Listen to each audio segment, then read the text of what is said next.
Project S.A.S.H.I.M.I. It stands for Spatial Augmented System for Hands-on Immersive Multiuser Interaction. The platform allows a bunch of people to stand in a room and share the same holographic experience. It's like multiplayer VR. You can see the world around you, and it's like real-life holograms.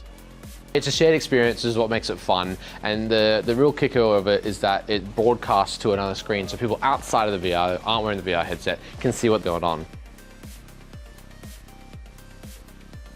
The main one would be the induction. I think that was one of our most successful projects. You could see a mine site and navigate and see different environments and different places without having to be there. I think the other way is to use the sashimi. Imagine you doing an engineer of an engine that's very expensive, very hard to get, and with 3D and this virtual reality will look like you're working with the real thing. This way we can have a project with that specific scenario and they can experience that. The key there is this broadcast system. So we have a second unit outside of the XR equipment that is doing live compositing of the entire scene. The iPad is the best choice for maybe not interacting directly, but being able to navigate that virtual space. The iPads are really good at occluding, which means if I'm standing behind something, it looks like I'm standing behind something, or if I'm standing in front of something, it looks like I'm standing in front of something because the iPad knows that I'm here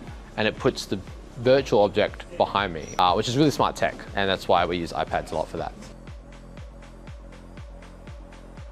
We're invested in pushing S.A.S.H.I.M.I. towards younger education in STEM, with content in it that kids can get in and pull apart, and it's talking to them and they can throw things to each other, and they're guided by a teacher and the rest of the classroom can see it, so you only need 2 students in a headset at a time and they can take it in turns. It's gamified to a certain degree. There's definitely team-based activities, all sorts of different science-based content for them to learn with their own hands at their own pace. And the main thing is now that it's all digitized, the knowledge is retained and it stays the same. So everyone gets the same understanding and we can capture everything.